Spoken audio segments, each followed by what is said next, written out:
Hola, ¿qué tal? Donc on se retrouve pour une nouvelle vidéo pour faire une analyse du championnat portugais qui s'est donc terminé ce week-end. Je vais revenir sur tous les enjeux qu'il y a eu dans ce championnat-là, que ce soit le maintien, que ce soit la lutte pour l'Europa League et que ce soit bien évidemment la lutte pour le titre. Donc je vais commencer par la lutte pour le maintien et après je montrerai au fur et à mesure. Donc pour commencer la lutte pour le maintien, donc les deux clubs à descendre c'est l'E-Sportive d'Ajaccio et Portimonense. Donc pour le club d'Aves, on a vu que c'était un club qui cette année a eu des grosses difficultés et qui a été largement en dessous des autres équipes et qui mérite cette descente parce qu'ils ont été assez faibles et ils ont proposé rien de très cohérent pour pouvoir se maintenir. Ça a été l'équipe la plus faible du championnat portugais sur cette saison et leur descente est méritée. D'ailleurs, ils ont quelques problèmes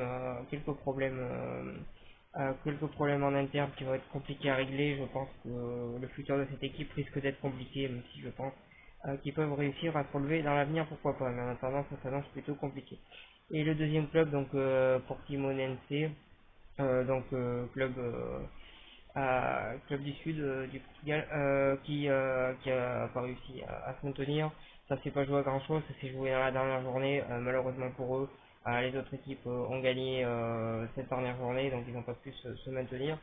Mais globalement, on a vu une équipe qui a été longtemps dans les relégables et qui eux aussi ont montré des choses assez ternes. Et je pense que pour pouvoir se maintenir, il fallait montrer bien plus que ce qu'ils ont montré. Ils n'ont pas été assez réguliers et voilà sur ça.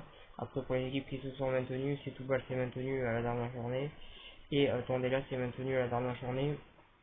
Tondela qui est une équipe très irrégulière, qui est capable d'accrocher les grosses équipes assez souvent et qui, contre les petites équipes, a des grosses difficultés, qui est une équipe voilà, qui est assez régulière. C'est dommage parce que je pense que cette équipe, si elle était plus régulière, elle pourrait être plus haut dans le classement et éviter de toujours se maintenir à la dernière journée comme elle le fait depuis plusieurs années, depuis qu'elle est en première division portugaise. Mais je trouve que cette équipe pourrait être plus haut si elle s'en donnait les moyens, et c'est dommage de toujours devoir se maintenir à la dernière journée, alors que je pense que cette équipe a les moyens d'être légèrement plus haut au classement. Donc voilà sur ça.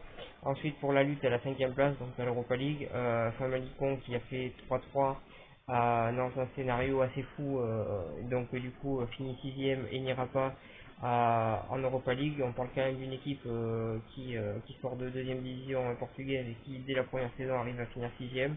Ils ont fait un très bon début de saison, même un début de saison parfait on va dire.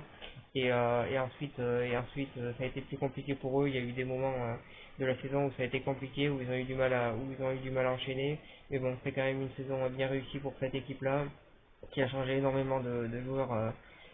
Qui a changé énormément de joueurs avant cette saison. On aurait pu croire qu'ils aient du mal à s'adapter et tout ça, alors que pas du tout. Ils se sont très bien adaptés, ils ont très bien joué cette saison-là et ils ont montré des belles choses durant toute cette saison. Et honnêtement, finir sixième pour un club qui vient juste de monter, c'est assez honorable et on peut que les féliciter pour ça, même si malheureusement pour eux, ils n'iront pas en Europa League. Ensuite, Rio Ave qui est cinquième, ils ont réussi à arracher cette cinquième place à la dernière journée. Ils n'ont pas été réguliers durant toute la saison, mais ils ont quand même montré des bonnes choses. C'est quand même une équipe assez solide, donc une équipe qui est toujours compliquée à jouer. Donc voilà, c'est mérité. Ils ont une plutôt bonne défense, donc voilà, cette cinquième place est plutôt méritée dans l'ensemble. Ensuite, la troisième place qui s'est jouée dans les dernières minutes entre le Sporting et Braga. Donc Braga qui s'est imposé 2-1 sur la dernière journée face à Porto, et donc le Sporting qui s'est incliné face au Benfica 2-1 également. Donc ça s'est joué dans les dernières minutes, ça s'est joué à rien du tout entre ces deux équipes-là. Le Sporting était en avance, mais cette avance a été rattrapée. À noter quand même que le Sporting a récupéré l'entraîneur que Braga avait durant cette saison en milieu de saison.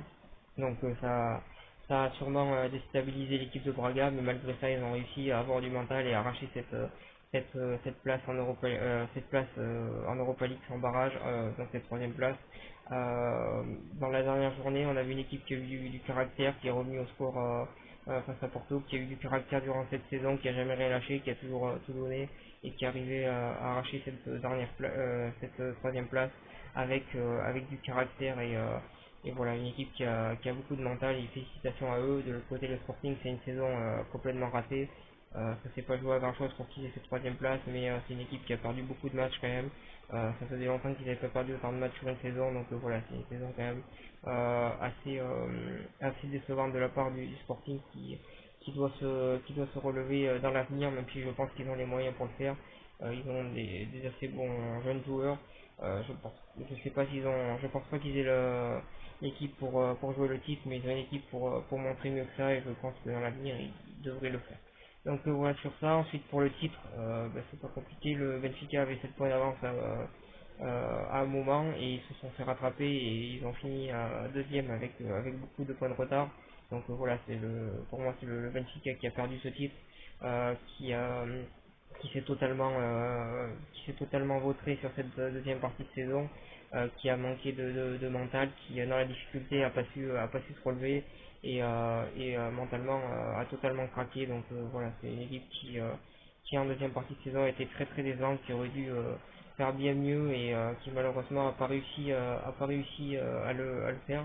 Et c'est une équipe qui a été très très décevante sur cette deuxième partie de saison et qui a totalement perdu le titre tout seul. Donc voilà, c'est vraiment très très décevant ce qu'a fait Benfica et finir seulement deuxième quand on a 7 points d'avance à un moment de la saison.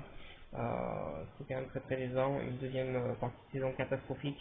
Donc voilà sur ça très très décevant. Donc il va falloir pour eux qu'ils se relèvent et qu'ils aient un meilleur mental la saison prochaine s'ils veulent espérer être champion du Portugal.